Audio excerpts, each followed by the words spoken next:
Good job. Good afternoon, everyone, and welcome to the Public Safety Committee meeting work session of Thursday, April 23rd, 2026. Today we have 4 topics on the agenda. The first is the Police Accountability Board non-departmental account. The second is the resolution to adopt FY27 County 911 fee. The third is Prisoner Medical Services non-departmental account. And the fourth is the Police Department. As we begin, I'd like to thank Ms. Farag for preparing the staff reports for the topics today and for once again and always assembling most informative packets for us. Do any of the committee members have any opening comments? I'm going to ask the first panel to please introduce yourselves, and if you have any opening comments, and then I'm going to ask Ms. Farag to lead us through the packet. Good afternoon. My name is Siobhan Gilman-Riley. I'm the Administrative Director for Police Accountability in the Office of the County Executive. Good afternoon. Christopher Jennison. I'm the Chair of the Administrative Charging Committee. Good afternoon. Bishop Paul Walker, Chair of the Police Accountability Board. Hi, I'm Julie Knight from the Office of Management and Budget. Thank you. Do any of you have opening comments? No. No? Ms. Farag, you have opening comments. Good afternoon again.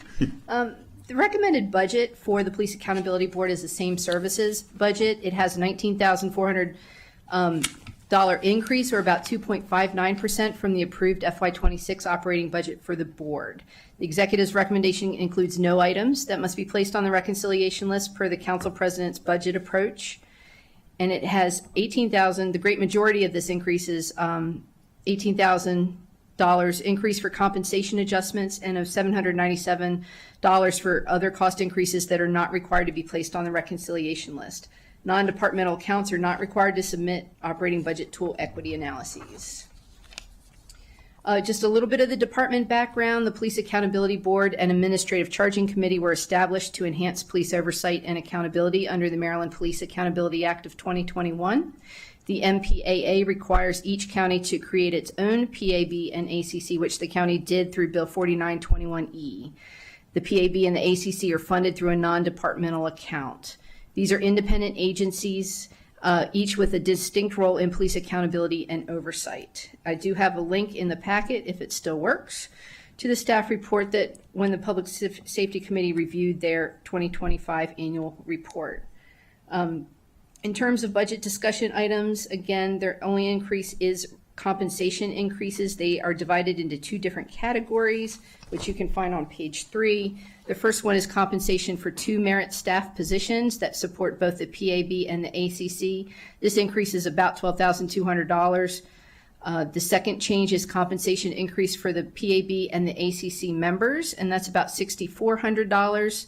This, their increases occur each year, and it's based on the CPI as required by law. And there's a table on page 3 that shows you base salaries for FY25 and the salary increase for December 1st, 2025 based on the Consumer Price Index. I did have one other item that I wanted to bring for your consideration, which is special counsel expenses. There is $150,000 in this base budget, and last year the council did review actual expenditures for each of the special counsel positions that support the PAB and the ACC. The council decreased that appropriation by about $100,000, leaving $150,000 total in the budget. The Police Accountability Board has advised that it anticipates the ACC will require 15 to 25 hours of support from their special counsel per month in FY27 at a rate of between $8,600 to $14,300 a month. The ACC must issue a written opinion in each case forwarded to it, and each case may include multiple police officers who in turn may be each accused of 1 or more policy violations, depending on the facts. In the event that the ACC determines that a police officer should be administratively charged, its written opinion must be legally sufficient to serve as the charging document at the trial board. The PAB advises that the total special counsel expenditures to date have been $96,900 and include the bulk of that is in the ACC, which is about $71,000, and then PAB special counsel expenditures have been about $26,000. So it might be helpful if the committee wants to clarify whether or not the total expenditures for the special counsel in the ACC may exceed the $150,000 appropriation in FY27, and if so, to what extent? And if it's going to be a significant increase, the committee may wish to consider adding some funding to the reconciliation list to ensure that anticipated expenditures are funded. Given the amounts that they said their range between $8,600 and $14,400, those special counsel expenditures for the ACC alone could be between $100,000 and $172,000 at the top. If you took a average range, it would be more like $137,000. All right, so if we went from the 150 to the 200, that $50,000, would that be on a reconciliation list? Correct. Well, I'm going to suggest that. I believe that obviously they need if they need the additional support, then they need it, and they're not spending it unless they do need it. So to me, that's logical. If we can, are we in agreement? So it's 50,000 on that for the reconciliation list. Okay. And what other points? That's it. There's nothing else on the reconciliation list. I'm recommending approval of everything else as submitted. Okay, we're good? All right, thank you all very much. I always say, I learned to take yes for an answer, Thank you. Thank you all. Next is the 911 fee, and I guess some folks are coming forward, please.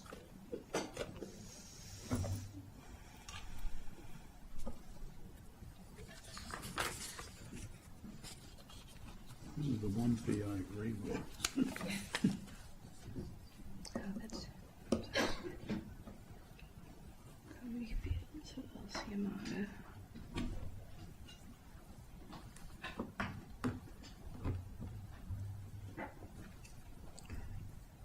We have some stragglers coming down. They said I could come to all this. Oh, you literally have their back. Okay. Yeah, sounds good. If you all could please introduce yourselves. Mark Yamada, Chief of the Montgomery County Police Department. Lieutenant Cody Fields, Executive Officer for Management Services Bureau. Hamza Ahmed, Office of Management Budget. Thank you all. Does anybody here have any opening comments? Chief or anyone, do you have opening comments? Ms. Farag, please. Sure. This resolution would increase the 911 county portion of the fee from $1.47 per month per subscriber line to $1.93 per month. The increase to this fee has been included within the executive's FY27 recommended operating budget. There was no public testimony that was received on this. I've got some information. They just increased it last year from 75 cents to the $1.47. There's some departmental background on the Emergency Communication Center, which we'll get into in more detail because there are 25 new public safety emergency communication specialist positions recommended in the police department budget. I've listed all the different updates that the committee has had over the past several years, and they have been plentiful on the ECC, which has had significant understaffing. It's getting back up. They've had a lot of success recruiting and getting recruit classes in on a rotating basis. But they also have had, over the past 10 years or so, significant technology changes, which are just more expensive and more burdensome. So the revenues for this are also listed on page 3. The past 3 years that we have complete revenue information for, and for FY25, revenues were about $18.5 million, but the expenditures for overall ECC operations were over $32 million. So again, the 911 fee is being recommended an increase from $1.47 a month to $1.93 a month. And this would increase revenues by an additional $9 million in FY27 to close the projected gap between expenditures in the ECC and the current collection levels. The fee increase, again, is assumed in the executive's recommended budget. I have a table on page 4 if you're interested in what other counties are doing with their county portion of the fee. But the one decision point for you today is whether or not you approve the increase or not. If you decide not to approve the increase, it leaves a $9 million funding gap in the CE's recommended budget. Well, I certainly am in favor. If you look at the list, we're certainly within, even with the increase, we're within what our neighboring counties are doing in Maryland. So I'm in favor on it. Okay. We have, yeah, there you go. So the answer is yes. 3-0. 3-0. Great. All right. Nothing else on this, right? Not on that one. Okay, let's go to number 3, which is the prisoner medical services non-departmental account. Yep. This recommends $20,000, which is no increase. This is level funding from FY26's approved operating budget. This NDA provides reimbursements for medical costs that are incurred by persons under arrest but not yet under the custody of the Department of Correction and Rehabilitation. The costs for this responsibility are unpredictable. Annual expenditures over the past 10 years have ranged from a low of 0 for several years to a high of almost $28,000 in FY16. There's a chart on page 2 to show historic expenditures. Regardless of what is budgeted, the county must cover these costs. Of course. Council staff is recommending approval as submitted. All right, we're in agreement. I think we have a 3-0 on that. Okay? Cody. Nothing else on this one, right? That's it. All right. Now, the next item we have is the police department. I don't believe it will be quite as quick as the other 3. I'm just predicting. I'm just predicting.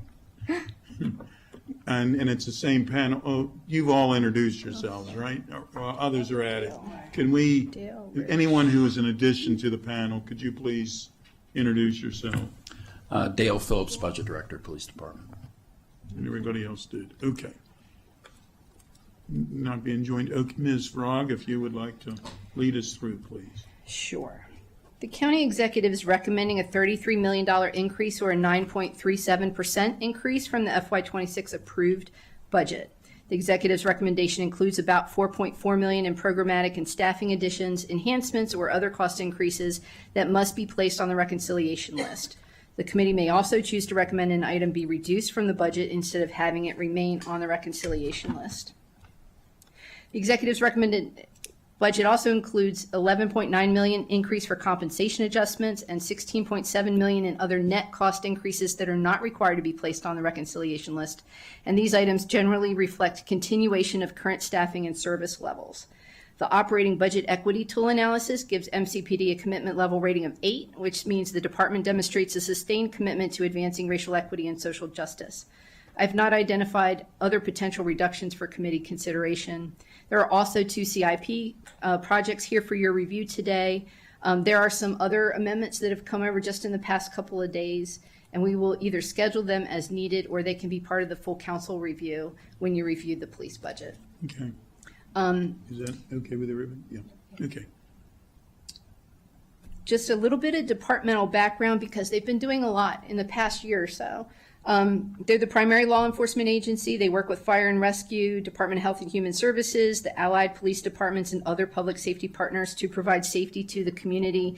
You've been updated repeatedly about departmental staffing challenges, overtime concerns, workload in terms of crime trends, crime statistics, and problem-solving initiatives. There have been multiple updates that are linked for your refreshing your recollection if you would like. I wanted to point out that viewed through a systems lens, this recommended budget really reflects less of a major service expansion, even though I think it's the largest expansion I've seen in the police department in at least a decade. But it really is looking at items that would sustain current operations despite the department's high and continued vacancy rate. So notwithstanding the short staffing, the department has maintained things like patrol performance across multiple metrics, but it's done so with significant overtime reliance. Over the past several years, the department has increasingly turned to technology, has identified functions that could be civilianized, and has pursued broader operational realignment to sustain service delivery. And as I'd mentioned to you last week, the department has just released its strategic plan, which is linked, again, it's a broken link now that I will fix before full council, which shares its vision for public safety, accountability, transparency, and partnership with the community. There are several items in this recommended budget that reflect several of those strategic priorities by supporting the resources and staffing needed to sustain current levels, service levels, strengthen workforce capacity, and expand technology-supported operations. I have a brief overview of crime statistics that includes calendar year 2025 and the first quarter of calendar 2026. The good news is after several years of rapidly increasing crime, we've seen in the past 18 months or so declining crime, very significant reductions in crime across all the different measures. There's one little blip right now in the first quarter 2026, and that's auto thefts. but that is just for the first quarter. Again, when you were updated on staffing in March, the department had 182 sworn vacancies, which reflects a 14% vacancy rate. Professional staff also faces continuing vacancy challenges with a 12% vacancy rate. And as I noted before, patrol workload analysis that you reviewed in March also shows that patrol officers are meeting various performance metrics such as response times, proactive community policing, but it comes at the expense of really significant overtime increases, which have not been appropriately budgeted over the past several years. I have a chart on page 4 that's showing through April 20th of 2026, police have overexpended their overtime budget by $9.4 million. In terms of an operating budget equity tool analysis, this year the MCPD demonstrated a commitment level rating of 8 out of 11, which shows a sustained commitment to advancing racial equity and social justice. The Office of Racial Equity and Social Justice has a different analytic metric most years, so it's hard to compare year-over-year comparisons. But when you look at the narrative that underlies each of the analyses that they've been doing, it's very apparent that the department has significantly increased its time and resources into racial equity work. For example, in 2024, the department's score was a 3 out of 11, and again, this year it's an 8 out of 11. This year, the department has highlighted its expansion of community-informed law enforcement training, its strengthened internal accountability structures, training oversight, and enhancement to supervisor and leadership development. And it's also advising several ongoing operational efforts, such as efficient drone systems, modernizing camera enforcement programs, continuing the speed on green, and if approved, implementing a new case management software, help the department to ensure safe communities through enhanced technology platforms. I also wanted to point out that just recently, MCPD took the International Associations of Chief of Police Community Trust Building Campaign Pledge, which requires departments over the next 36 months to implement 25 key policies and promising practices. The intent of this pledge is that police departments use concrete organizational reforms rather than slogans alone, and the areas of focus are listed on page 5 and include things like bias-free policing, use of force, leadership and culture, recruitment, hiring, retention, victim services, and community relations. I have more information on police officer demographics, victims of violent crime, and traffic fatality, also under the racial equity section for your review, but I will move on to the budget items for your review. And the first one is budget change number 1 on page 8. This has to go on the reconciliation list. It is not a new service, however. The recommended increase replaces 213 AED units in MCPD's inventory. They currently have 344 AEDs, but 252 of them are beyond their service life and need to be replaced. They started obtaining these back in 2012 and had purchased some each year, and the service life of this brand, which is a Stryker CR2 AED, is 8 years, and the battery and pads each have a lifespan of 4 years. They advise that these AEDs are primarily assigned to patrol officers, although officers across all divisions are issued some units. MCPD is co-dispatched with MCFRS on cardiac arrest calls, and the department states it often arrives first on scene. They use AEDs about once a month. This is something I was looking for to cut, to be quite honest, and I asked for additional justification on this because, as you're aware and I'm aware, AEDs are required in many public buildings such as the middle and high schools, public pools, athletic facilities, restaurants, and some other businesses. However, despite this, nationally, 71% of those who experience out-of-hospital cardiac arrest are actually at home when it happens. And this is actually where there's a racial disparity in who survives. And there's an overall low survival rate of about 10 or 11%. However, there are meaningful differences when you look at different racial demographics and who is surviving, as well as lower socioeconomic status. So that is one of the things that I was looking at as I further researched this. And I did also want to note council staff that in the recommended FY25 operating budget had $185,000 for a replacement of 78 AEDs, but this item was not approved by council during that fiscal year, so they're a little bit more behind than they otherwise would have been. I think as we go through, we should talk about Okay. each one if we're on the, Yeah, that's because probably we'll fastest. get them lost in the shuffle. I certainly am in favor of the Okay. 532 to be on the reconciliation list.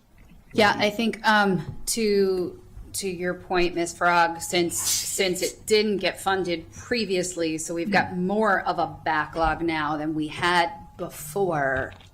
We took there was a savings presumably recognized in a prior fiscal year that right now, we know we're looking for savings, but we really can't do that here because of the fact that the equipment is so old.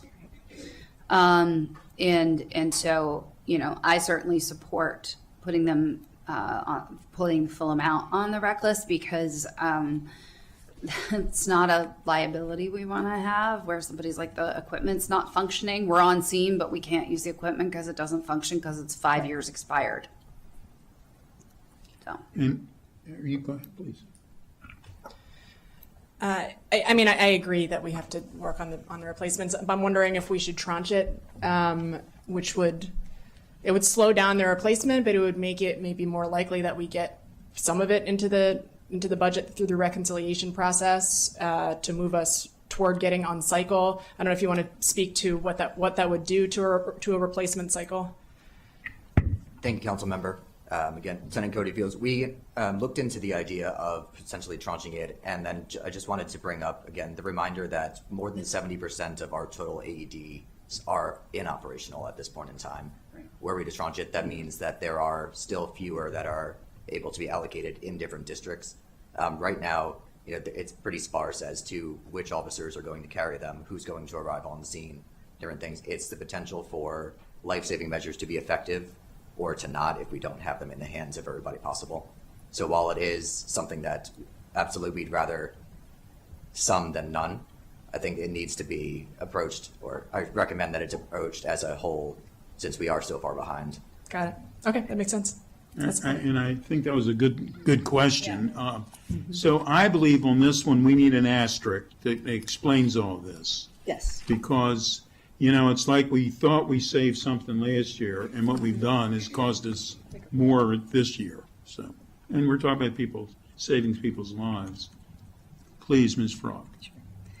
The second one on page 9 is trial board resolutions for $300,000. This is not a new service. Under the Maryland Police Accountability Act of 2021, the police officer disciplinary framework under the former Law Enforcement Officer Bill of Rights was repealed and replaced with a different complaint investigation, civilian review, and trial board process.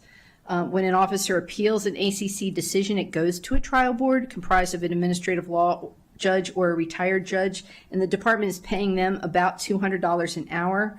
The department states there are about 42 trial board cases pending, and while not all the cases may proceed to a full hearing, the estimate assumes a comparable volume of trial boards in the next fiscal year. And I do want to point out, when you reviewed the 2025 Police Accountability Annual Report, most officers who are receiving disciplinary recommendations from the ACC are appealing to a trial board, more than 90%. So only 9% of the officers accepted discipline imposed. That pattern holds across both lower level sanctions and more severe penalties, with all of the higher severity cases such as termination or lengthy suspensions being contested. On page 9, there's a breakdown in a chart of their assumptions of cost, which total up to very close to $300,000. It's very difficult to understand exactly how many trial boards they're going to have in the next year, but these are, I think these are reasonable costs based on their assumptions. The only real variable is how many they're going to have to do. Yeah, I believe we need to do this one as well. I was going to say, to give the committee an idea, we had one just recently, and the cost Lieutenant Fields has in front of him, I think I'm reading it as $11,300, which was higher than even I anticipated. So. And I think you have something else being handed to you. I stand corrected. It was $14,500. So he cost you $3,000. Yeah, he handed you the paper. Yeah, I understand. So I think we're 3-0 to put it on the list. Okay. Go ahead.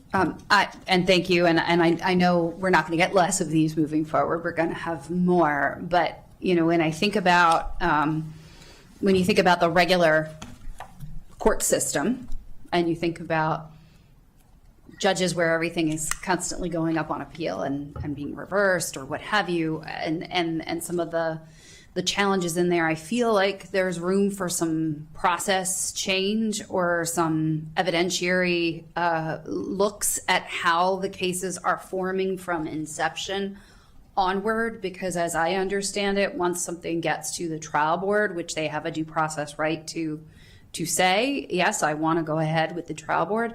By the time it gets there, the attorney for the county is stuck with whatever record had been developed previously, which they did not get to be involved with.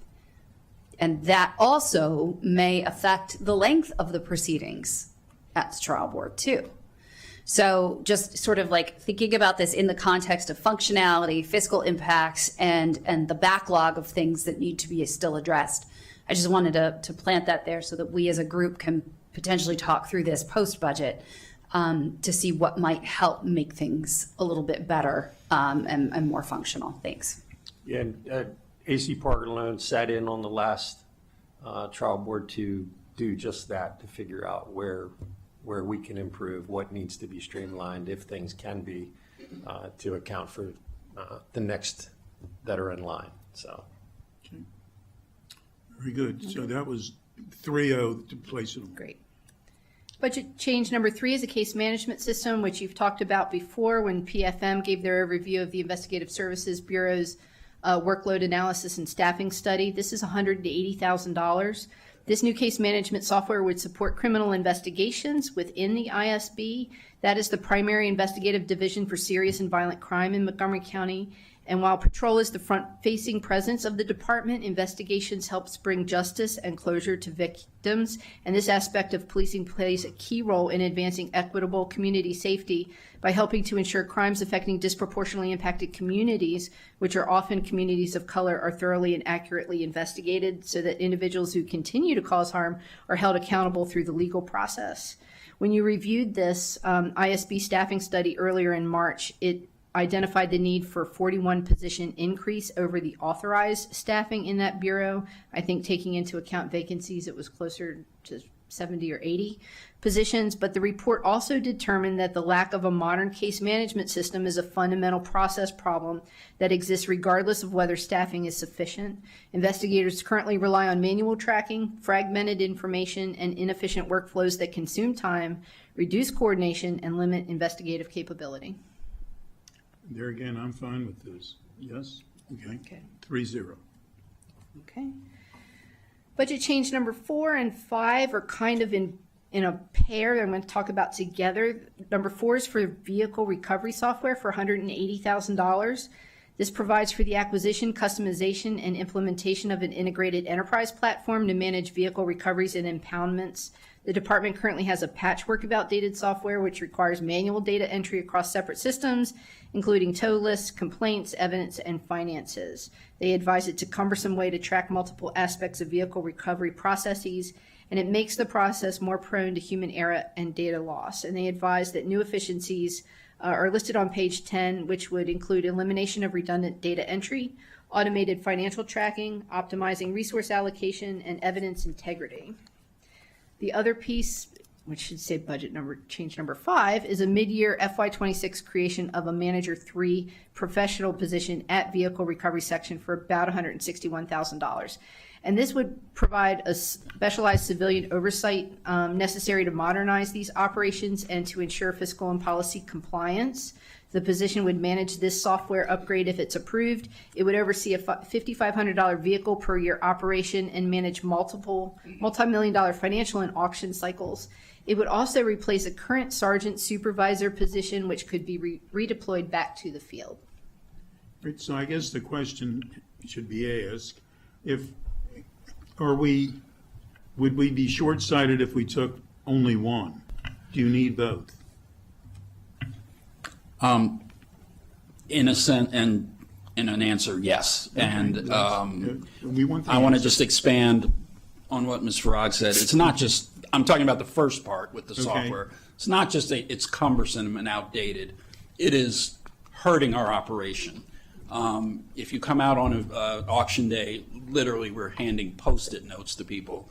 And it is, I think in this case, the short-sightedness comes in if we have a software system, whatever software system, we can look at our revenue, track our revenue, which will go up. I suspect it will, and I would propose that it will, with an automated software system where VIN numbers are automatically entered. Right now, we make a lot of mistakes because everything is literally written on a Post-it note, and so in that sense, to answer your question, council member, So the answer is we need both.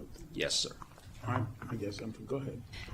Having been there, it is like visiting a time capsule in terms of technology.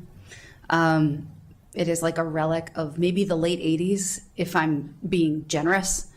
And so, in terms of the staff time reduction that can occur by utilizing this software to help make the whole process easier is just truly necessary. And in the other aspect of that, and this is an operational decision of the department, and you know best what functions can be civilianized and what functions require a sworn officer, and that is your decision. But I certainly know that making changes to modernize the operations over there are incredibly important, and will help save time. Thank you.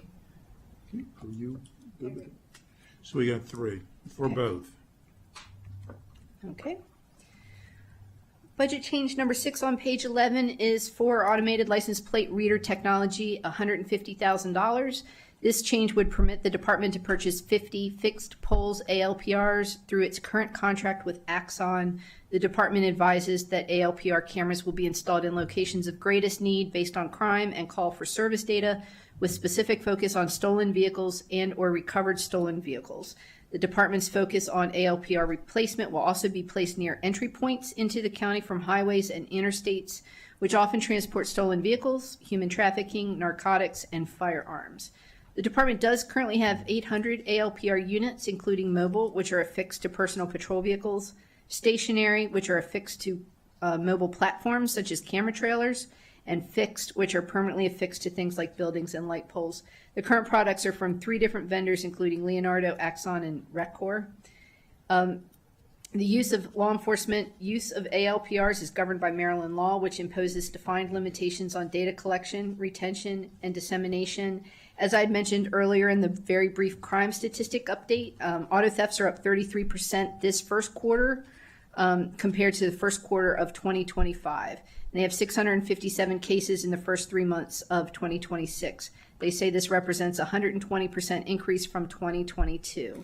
They advise that while ALPRs can be beneficial in many vehicle-involved crimes, they can be especially helpful in stolen auto investigations.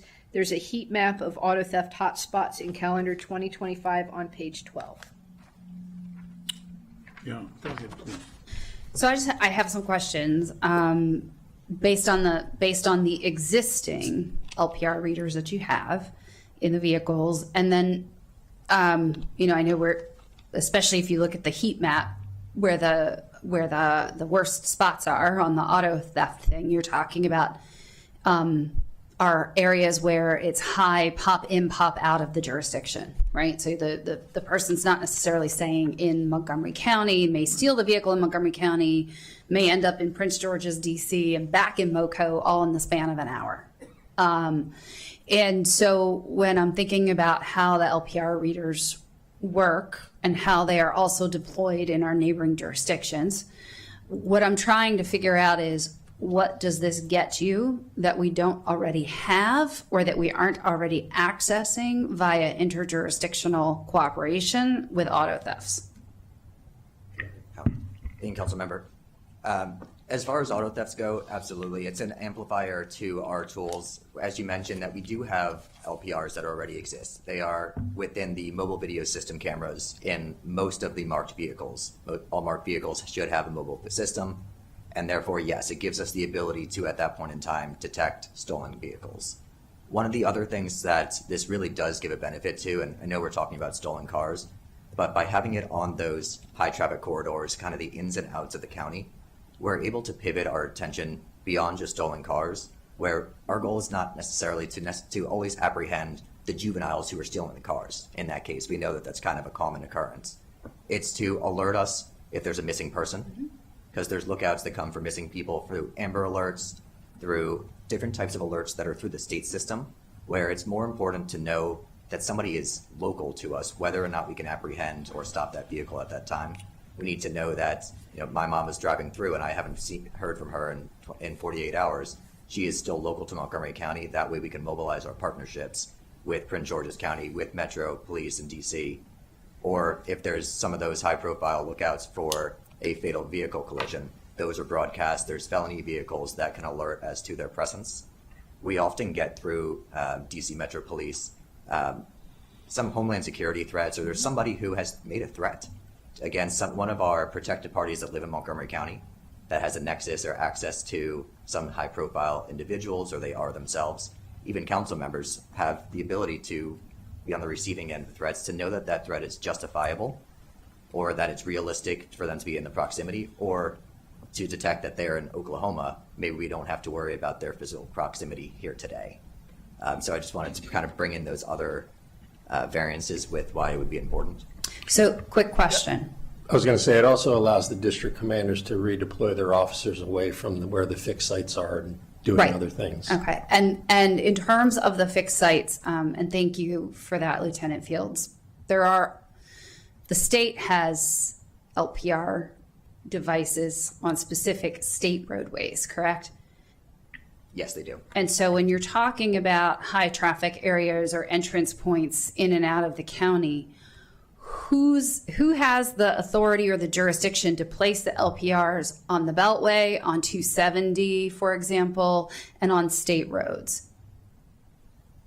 My understanding is that it would be Maryland State Police to do it on those state roads. Our intention would be on the accesses from the state roads into the county themselves, on the property and the land that we have authority over. Or even on the ramps or near the ramps. So that's allowable. Okay, great. That's very helpful. And to put this in context, like I remember, and this has been a while ago, it was pre-pandemic, when the individual who wanted to blow up National Harbor threw their cell phone out on 270, and that's how they were able to tell where the rental van that the person was using as they cased National Harbor to do what they wanted to do had traveled from Prince George's County into Montgomery County, and were able to recover that evidence and have a successful prosecution because of the LPR systems. So just want to put that out there. Yeah, one other point, keep in mind, at any one time, you're not going to have 200 officers with vehicles that have LPR on the road. You might only have 45 spread out throughout the entire county. So they're not out there all at one time. All right, I'm good with it. You go ahead. Yeah, I'm good with it as well. Just noting that, this is one of these topics that now, even though this has been in use for a while, that I'm sure I'm not the only one who's getting increased questions about it. We have good policies here. We don't use flock systems. We're governed by state laws as well. We also typically do better than state law, noting all of that. But I still think probably we've seen the value of making sure that we do what we can to raise awareness of all of those things with the public. So just noting that this might be a topic that would be good to come back to outside of the budget cycle, just to kind of go over, the policies and protocols and usage for the public's knowledge of that. I think just recently, Commander Kokinas was at a community meeting addressing just that very topic. Yeah. Yes. Yeah. Thanks. So we're 3-0, right? We're 3-0, Ms. Farag, please. The next item is crossing guards at Burtonsville Elementary and Greenwood Elementary for about $178,000. It would add 2 crossing guards to the new Burtonsville Elementary School. The old school was in a commercial area and all students were bused, but the new school will be in a residential community with a large number of students who can walk to school.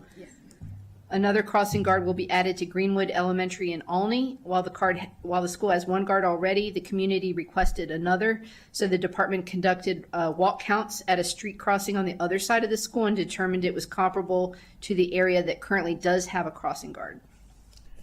Councilmember Mink, do you have an opinion on this? Yeah, we definitely need this. Definitely. This is a very high priority for the district, obviously, and I know that this council is very big on making sure our kids are able to get safely to and from school. For those who have been to the new Burtonsville Elementary site, which I think it might be all of us, that you can tell that there are going to be a lot of walkers. And that there's also going to be a fair amount of neighborhood traffic that's going to be going right along that road next to the street. So this is really, really critical. And I will let my colleagues speak to Greenwood. Thanks. Thank you. And as I recall from being at Burtonsville Elementary, it's something like 90% of the kids are walkers, right? Or will be. Yes, sorry. Yes, it was still an empty field when we were there. There were balloons, but it was empty. So that's important. And then at Greenwood Elementary, thank you for taking a look at that and assessing the safety in and around there. It is a densely populated area of homes with a lot of walkers, so that will be great. Thank you. If we could do this one with an asterisk as well. Of course. Please. Yeah, go ahead, please. I would be remiss not to give a shout out to the Burtonsville Elementary School PTA who had flagged this as an issue, and also to thank MCPD for being very responsive to that and making sure that we knew as well how important this is going to be. Thank you. Okay. The next item is a Police Accountability Board public portal for $30,000. This funding is MCPD's share of a joint project between MCPD and the Police Accountability Board. They have sufficient funding, which I didn't mention during the PAB budget, but they have sufficient funding in the PAB budget for their portion of this item. This portal would provide a user-friendly access to file complaints and improve data collection. This program and the Montgomery County Police Department are purchasing licenses for public portal Versaterm. They received joint authorization to pursue a sole source procurement approval to develop a contract with Versaterm for both the public portal, which is a public facing system for complaint intake and complainant communications, and IA Pro, a case management system designed for internal investigations in the public and private sector. It's my understanding the police department has IA Pro already. So that this would extend that type of case management system as well to the PAB. A robust public complaint and complement portal and case management system, depending on how they are designed, may also help support racial equity initiatives in the department as well as throughout the complaint process with the Independent Administrative Charging Committee. A well-designed portal may offer input in multiple languages, be mobile-friendly, have appropriate accessibility features, and provide timely status updates, which I think are critical, so that the complainants are kept informed about their case. And community members are also more likely to trust systems that appear organized, responsive, and fair. So this is very obviously a front-facing measure that deals with people who have concerns about something that happened to them with the police department and would offer more transparency and, if designed right, more accountability. I certainly am in favor of it. Go ahead, please. Yes, please. We really need this. I've complained for the last several years about the terrible website that is really not user-friendly at all, and this is very much needed as we move forward into 2026 and beyond and make people able to actually use the system. And I hope that these improvements will also help with the conversations and the logistics around the sharing of information, which is a topic for another day, but hopefully this will somehow be helpful for that as well. So we're 3-0, right? Yeah. 3-0. Next, please. The next one is a new investigator position to replace a contractor for about $1,900. It replaces a current contractual function with a merit position, Investigator 1, grade 20. The current contract costs $82,000 and is funded through two sources, including general funds and a state sex offender and compliance enforcement grant. If approved, the position would start on January 1st, 2027, with a full year salary of $116,000. So right now, there's someone doing this work. Yes. As a contractor, and for less than $2,000, we could have them not be a contractor. Correct. Seems like a pretty good bargain to me. Yeah, it's prorated. Okay. Are we good? 3-0? 3-0. Thanks. The next one is the FY26 action to reflect full ECC staffing for $2.6 million. In FY25, the executive recommended and the council approved cutting 27 positions total within the ECC due to very long-term vacancies. Budget discussion at the time emphasized that if the department could start filling positions again, that the executive would request new positions to accommodate appropriate staffing levels. So this request covers 25 public safety emergency communications specialist positions. Those are the telecommunicators. The other two positions that had been cut in FY25 were supervisory positions, and the committee has been regularly updated on ECC operations, its staffing shortages, and the new director's approach to hiring. And just as a little bit of background, the department does have authorized staffing of 171 in ECC. Its current seat vacancy rate is about 10.5% with 18 open positions, and that is a considerable improvement over the past several years. Before they cut those 27 positions, it had over a 40% vacancy rate. So they've done a lot of work reducing. I mean, I know the vacancy rate reduced a lot when they got rid of vacant positions, but in the meantime, they've made a lot of progress with hiring several recruit classes. Vacancies have dropped now to 14%, and there's a chart for to 10.5%. So there's a chart on page 14 reflecting that history. Training classes, none of these proposed positions have been filled yet. The department advises they have 8 new hires that began on April 19th. They have another 12 that will start on July 12th. And it's at that point in July, which will exceed ECC's current capacity unless these positions are approved. In October, they're expecting to start another 12 hires, and they indicate that a typical post-to-hire timeline for these positions has been about 4 months. So the committee may wish to ask for a little bit more detail on the hiring timelines. As we all know, best laid plans don't always follow through. Sometimes you have washouts in different classes. There could be delays for various options, so it would be helpful to really understand what the department reasonably expects to hire over FY27, or whether some of these positions could be delayed into FY28. And I indicated for a committee's review, depending on the information received today, it may be possible to divide this item into tranches of 13 positions for $1.4 million and 12 positions for $1.3 million. Okay, please.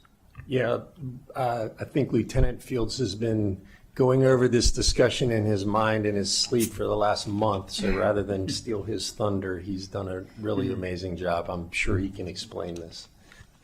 Thank you, Chief. If it pleases you all, I'm going to keep my eyes open, but I have been going through it in sleep. Appreciate that. As Ms. Farag mentioned, we did just start 8 new recruits on April 19th. So that brings our vacancy rate and numbers down even less. So we have about, I think it's 11 vacancies now. There's a potential for it to be 1 to 2 more based on how many make it through the class. We really have an average dropout rate, or those that unfortunately do not complete training, to be about 1/3. With that said, we start with 12 typically. This one is 8. That's a little bit out of the ordinary. But the expectation is there's going to be a minimum of 8 recruits that successfully achieve certification and make it through their training. With that, as Ms. Farag mentioned, we will be up against the ceiling come October of this year. If we continue beyond that, if we tranche it into 2 different tranches and we allow 13 to pass this first time, we will successfully hit that in October. We will need pretty quick action in order to fill the extra positions because, again, the ECC does plan on hiring and beginning to train in January another 12, and then in April again another 12. And that will completely fully staff ECC. I think it's worth mentioning that the ECC does still have mandatory overtime. It has been reducing, especially with just kind of changing some of the hours. We're changing shifts from 12 hours to 8 hours and kind of balancing it on 10 hours as well for certain shifts. And then there's also increased responsibilities that our ECC staff have started to take over. Right now, one of the things that they are doing is fully transitioning dispatch operations from fire rescue to our ECC staff. And that has been happening successfully, 2 out of the 3 required seats for the past 2 months. With us going forward, in order to do that successfully, reliably, and then to even reduce the amount of overtime and expenses as a county in general, that extra staffing will allow us to do so easily. And if we add in, even with the tranches, those extra 25 positions restored, we'll be able to reduce the amount of overtime in our personnel costs and operating expenses, which will be reflected in fiscal year 28. There is, for the committee's consideration, if you don't mind, there is another way to preserve 25 positions. And it's something that I'd mentioned earlier. the funding for this is full year funding for 25, but they don't expect to get about half until their January class. So you could reduce half the salaries for the people who would start in January for a reduction of $629,000. So you could take that straight off and reduce it. It preserves all 25 positions moving forward, but reduces the cost. I feel comfortable with that. I don't know if you all followed that. Did you hear? So, I had a question about how having the Joint Operations Center now has helped or with some of the ECC and 911 dispatch functions or takeover once the calls are in progress, and whether that impacts the staffing needs moving forward at all. Thank you, Councilmember. I can speculate to kind of some of the success. We've been doing so with the assistance of a lot of the full-time firefighter personnel, kind of over the shoulders and training alongside that. In about 3 months or so, in 90 days, that's when we'll be able to see the full evaluation side of things to ensure that there is a continuity of service. As of right now, we're unable to tell how it's actually kind of helped out the employees for that. However, from the training side, we have more than enough ECC trained employees to handle both police call taker, fire call taker, police dispatch, and fire dispatch operations. So that will predictably ensure a smoother transition so that it is one silo of training that will then expand across the entire center rather than a couple different values coming in, Right. a couple different terminologies or nomenclatures varying. Right. So the future proposal is that it will create an easier transition and a smoother flow. Okay. I personally am in favor of what Ms. Farag recommended in the packet about breaking it into the 2 tranches, just to. I was until Ms. Frog just gave her suggestion that we could keep the 25, but only fund the for half, and then it would stay on the 25. So we wouldn't be. The problem with putting it on as a tranche is we could really run the possibility that you're only going to get something rather than both. Right. And this So- would allow for us to get both. Again, I'll pass it to Mr. Harris if he has any further input, but it's my understanding that all 25 positions are funded for a full year's work. Right. Yeah. But you're probably realistically not going to get to half of them to be hired until January. Right. So you could realistically cut half of their salaries for $629,000 savings straight off the bat. Just take it away. For this fiscal year. Yes, and leave the remaining amount on the reconciliation list. That would preserve funding for 25 positions, but cut the costs. That's an option too. Okay, that's what I think. Are we? Yep. I think we're going to go with that option, please. Okay.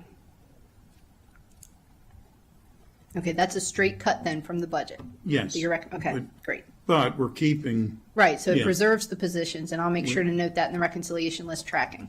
So, Okay. yes. thank you.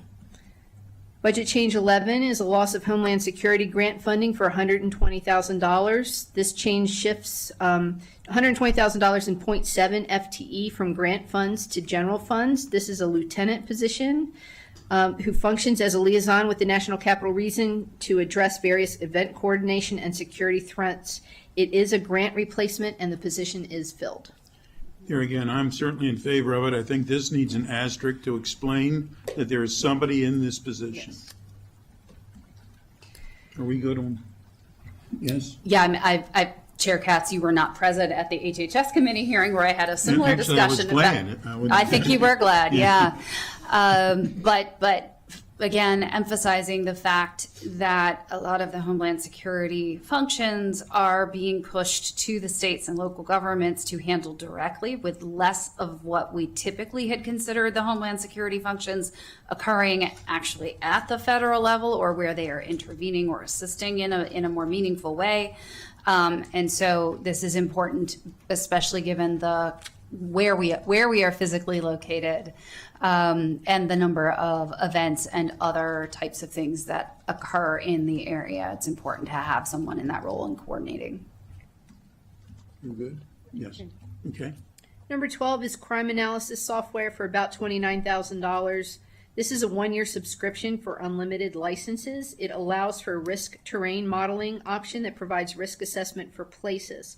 And it's a data analysis and diagnostic tool that, when used for crime analysis, helps identify the environmental conditions that contribute to crime problems. It looks at things like vacant buildings, poor lighting, transit hubs, bars, abandoned lots, cash businesses, and street design and visibility into account when examining places that have conditions associated with crime. It may help shed light on why crime patterns occur the way they do at specific locations. Go ahead, please. I would just be interested in getting more information about how this works. I don't know. I'm comfortable with putting it on the rec list still for today, but if maybe between now and full council, if we could get some more information on how it works, if it's going to be deployed in certain areas, like what are the inputs, what are the outputs, how is the department planning to use the information, which may be something that it evolves, but kind of what's the vision, that sort of thing. It would be great to get some details on that, and might be a topic of interest to I don't know how impactful you anticipate it being right off the bat, but if it's something that might be relevant to a lot of the different decisions that you'll be making in the future for deployments and recommended, sounds like maybe recommended even like infrastructure improvements and things like that. This may be a topic for a future committee session also to come back to, just kind of for visibility and transparency with the public and that sort of thing. I agree with everything you just said, and I think it has to be underlined that this also would be something that could be used at the transit hubs. And I think that's something that everybody wants to make certain that they're safe, and I think this is a way we can help do that. But I do think we need more information, and probably should have a committee update at some point. Okay. Okay? Can do that. The next items are not on the reconciliation list, and I was going to go through them really quickly, except for a couple of the bigger ones, unless you want me to. Great. Quickly sounds good to me. So number 13 and 14 are both contracts. They're technology contracts. These are contractually obligated increases. That's why they're not on the reconciliation list. Yep. Number 15 is a mid FY26 creation of a social media position. The reason this is not on the reconciliation list is that it has already been filled. Okay. Number 16, a little bit more detail, is the new red light and speed camera contract for $11 million. This contract was finalized and executed in FY26. Total costs are about $11 million, and it's estimated to generate approximately $26 million in revenue this year. That may vary based on the new state's graduated fine schedule. They have 96 portable cameras and 6 trailers. Permitting and construction of new fixed pole and red light systems are in progress. And unless you have questions about that, I'm going to go on to the next, which is number 17 for the Axon body-worn camera contract. This is an increase of about $3.2 million. Their new contract was finalized and executed in March of this year, and it covers multiple equipment and software services, including the tasers, the body-worn cameras, the in-car videos, and certain equipment for drone as first responder program and real-time intelligence centers. It covers digital evidence storage in evidence.com. The total contract cost is about $9.5 million. The contract has the same services that were in place under the previous contract, but the pricing has been restructured as the contract terms have changed. Number 18 is a technical adjustment. It's a mid-year FY26 expansion of drone as first responder program, but it's actually a reduction in cost of about $12,000.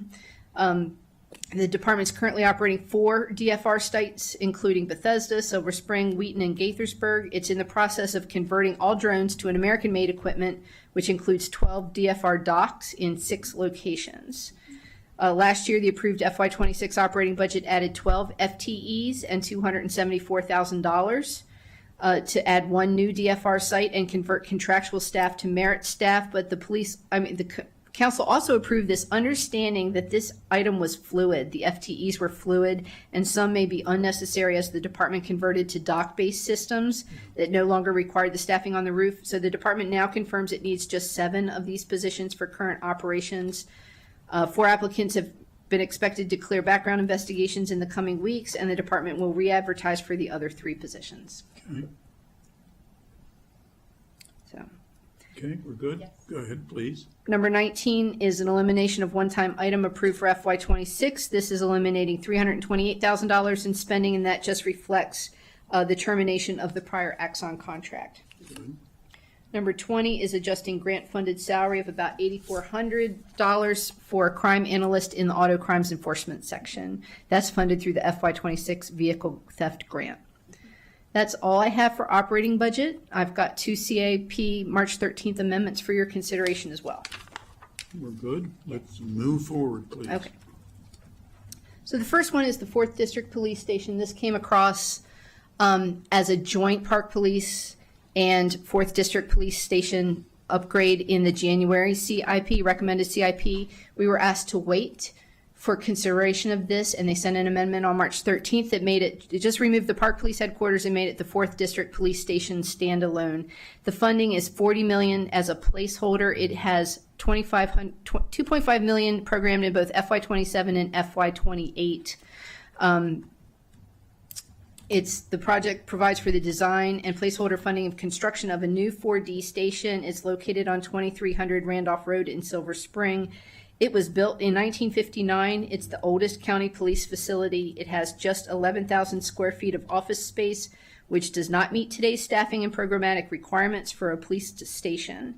The standard plans for modern police facilities are now almost 3 times that space. The newer 3D station has 30,000 square feet. The newer 2D station has 32,000 square feet, and the new 6D station has 28,000 square feet. The building has been subject to significant health and safety concerns for years, caused by issues such as failing plumbing, sewer backup, HVAC failures, leaks, and mold. And so MCPD and the Department of General Services have coordinated to move all staff out of the building as a temporary measure until a new building is constructed. The staff will be located at the Park and Planning Headquarters on Reedy Drive, and this move is expected this spring. We just received the supplemental appropriation for $994,000 that covers relocation costs. That will be scheduled for introduction on Tuesday with a public hearing at a later date. For the 4th District Station now, as recommended, design is expected to begin in FY27 and conclude in FY28, and construction is programmed for FY32. I'm recommending approval as submitted by the executive. Oh, and there was another piece. There's another amendment just came across 2 days ago that indicates there is some state funding. So I'll catch up with that at some point in the process. Please.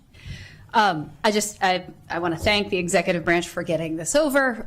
This has been something we've had an eye on for a long time and trying to find a positive way to resolve this, and can't emphasize enough the need to do it sooner rather than later. And while I'm grateful for the fact that we have found a temporary situation for the employees in there, and again, to emphasize, this is a 24-hour, 7-day-a-week, 365 days a year operation. So it's not like there's even a time during which different air filter cleaning things could be operating or trying to keep things going. The conditions at that site are pretty horrific. So I am glad to see this. I'm glad we've come to a landing spot where we can build a new building. I do still have some concerns about, for anybody who has visited that property, you will know the in and out of that property is challenging, simply because of the roadway design at the intersection of where it sits. So I wish I could wave a wand and fix the intersection and how it relates to the property where this will be built on. But understanding that space is limited and that it was more important to find something sooner rather than later so that we could resolve this, I fully support this. Thank you.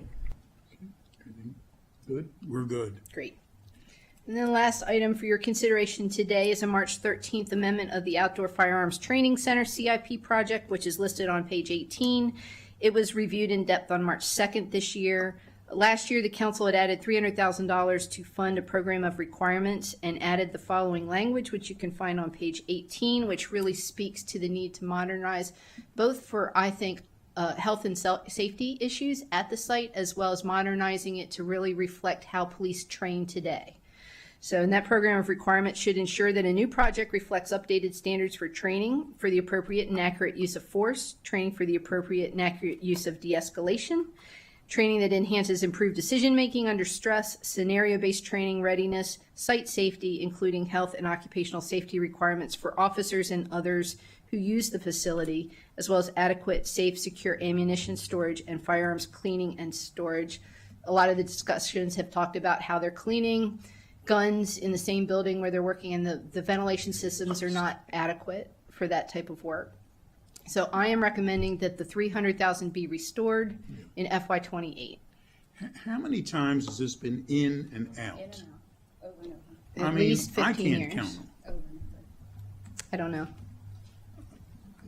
Go ahead. I hear all that, and also I don't think it's clear that funding this now would mean that this gets done with the next county executive. And so my concern would be that we fund the POR now, and then by the time we get to the actual construction, it's out of date. I think that it would make sense, especially given the budget situation that we are in, to get buy-in from the next county executive to fund both the study and the project, rather than pay for a POR that might be out of date before the project itself gets funded. And noting that that we had also, today a $500,000 request that came over from DOCR. We're in a very, very tight spot, and I think I don't know that this one makes the most sense to move this right now without any kind of assurance that it might not just end up out of date. I think at the very least, the study needs to be, whoever's county executive needs to understand the importance and the safety and the health issues associated with this. So how much would the study be? Do you have any idea? It's $300,000. It's the $300,000 for the study. Right. Well, then I'm in favor of that. Me too. Yeah. So, Again, the concern that I have is not with whether it's a valid project. It's Right. that we would have to redo the study.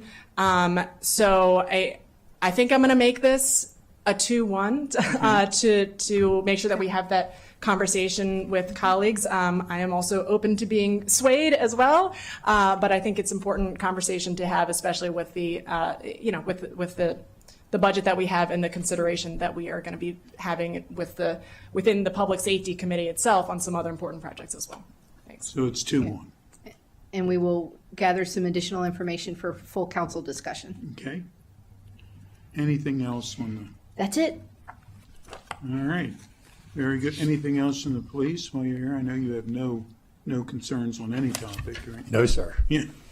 I still do. We were joking earlier. We speed on green. We still want to call it mellow on yellow. We're with AC McBain on this. We want mellow on yellow. Yes. Yeah, In my informal poll of everyone who I tell about this, they like mellow and yellow. it's awesome. Yeah. All right. Thank you very much. We are adjourned. Well, we did good.